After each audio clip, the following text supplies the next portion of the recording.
सो है गाइस, कैसे हो? आई होप कि आप स्वस्थ और सुरक्षित होंगे।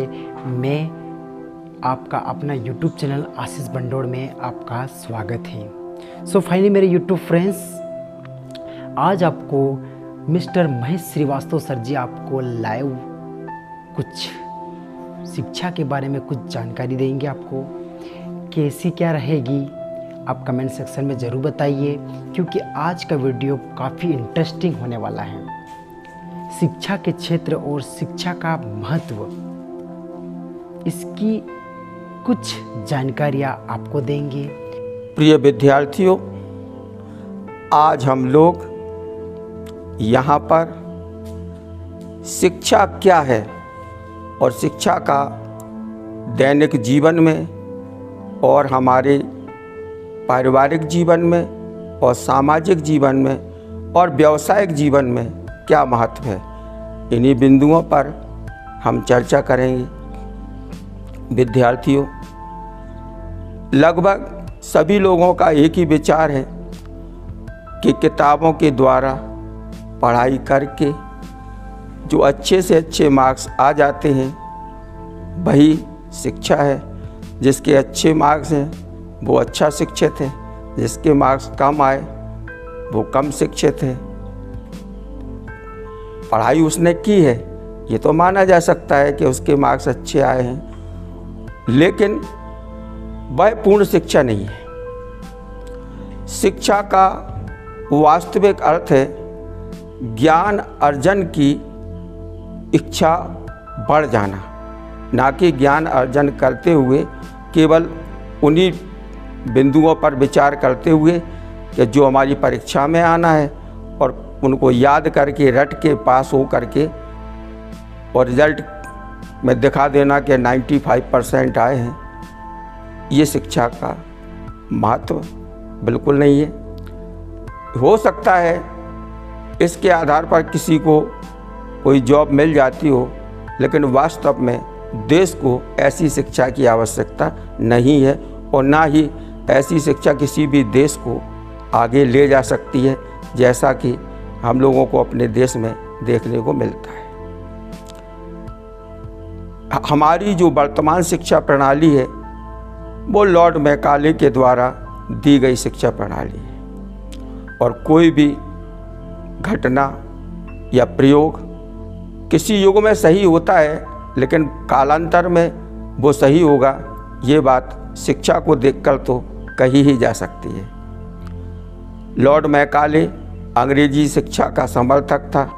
उस समय भारत में ईस्ट इंडिया कंपनी आई ही थी, अपना व्यवसाय करना चाहते थे। अंग्रेज इतने थे नहीं, यहाँ के लोगों से उन्हें काम लेना था, इसलिए उन्होंने ऐसी शिक्षा प्रणाली विकसित की जिससे सामान्य अंग्रेजी का ज्ञान हो जाए, और अंग्रेजी का ज्ञान भी इस आधार पर हो जाए कि रुचिपूर्ण ढंग से वो पढ़ते रहें, ताकि ऐसे सब्जेक्ट उन्हें पढ़ा दिए जाएं ताकि उनके अंदर अंग्रेजी के प्रति भी रुचि जागृत हो जाए और पढ़ाई के प्रति रुचि जागृत हो जाए। नहीं तो यहाँ के लोगों से वो काम कैसे ले पाते।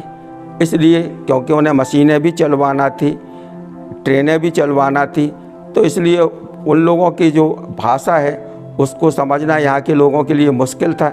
इसलिए उन्होंने इस तरह की शिक्षा प्रणाली शुरू की, लेकिन आज वही शिक्षा प्रणाली चली आ रही है। ताजमहल किसने बनवाया? अब आज जब इंटरनेट का युग है तो किसी भी बच्चे को जो 8वीं पास है उसे ये किताब में लिख के बताने की ज़रूरत नहीं है कि ताजमहल शाहजहाँ ने बनवाया था। भारत की राजधानी क्या है, ये शिक्षा जो है ना प्राइमरी स्तर पर भी देने की ज़रूरत नहीं है, क्योंकि आज इंटरनेट का ज़माना है और सभी अपने व्यक्तिगत जीवन में कई अनुभवों से ये ज्ञान अपने आप ही प्राप्त कर लेते हैं। इसलिए शिक्षा प्राप्त करने का मूल उद्देश्य ज्ञान बढ़ाना होना चाहिए। जो लिखा है उसका अर्थ समझने आना चाहिए। जितना लिखा है उसके आगे की हमें सोचना चाहिए।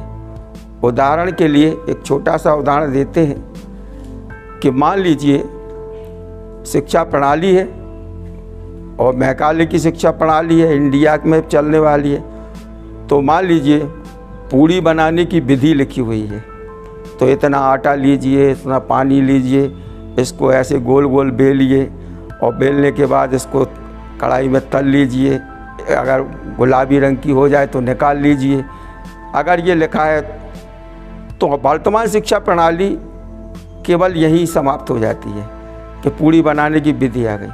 लेकिन पूड़ी बनाने की विधि लिखी है तो उसमें नए नए प्रयोग भी किए जा सकते हैं कि इसको खुरकुरी कैसे बनाई जाए, इसको और स्वादिष्ट कैसे बनाई जा सकती है, इसमें टेस्ट चेंज कैसे किया जा सकता है। ये प्रयोग ही वास्तविक शिक्षा है, ना कि केवल जो लिखा है उससे उसको ज्ञान प्राप्त कर लिया, ये शिक्षा है। विदेशों में जो लोग नई नई इन्वेंशन यानी खोज करते हैं, उनका स्तर शिक्षा का यही है कि वो शिक्षा प्राप्त करने के बाद नए नए प्रयोग करते रहते हैं। दूसरी बात, शिक्षा का मूल उद्देश्य रोजगार प्राप्त करना तो होता है, लेकिन रोजगार का मतलब सरकार से रोजगार मांगना। सरकार सभी को रोजगार दे नहीं सकती। जो आज बेरोजगारी पर आंदोलन कर रहे, ना वो दे पाएंगे, ना उनके बाद आए, ना वो दे पाएंगे। ये कटु सत्य है। केवल पब्लिक को या जो रोजगार की आशा में बैठे हुए हैं, उन्हें फुटबॉल के अलावा कुछ नहीं बनना है कि जिस तरह से फुटबॉल एक गोलकीपर के हाथ में जब पहुंच जाती है तो सोचती है हम सुरक्षित हाथों में आ गए, लेकिन फिर वो भी उसमें लात देता है तो फिर तलाशती है कि हम दूसरे गोलकीपर के पास जाएंगे।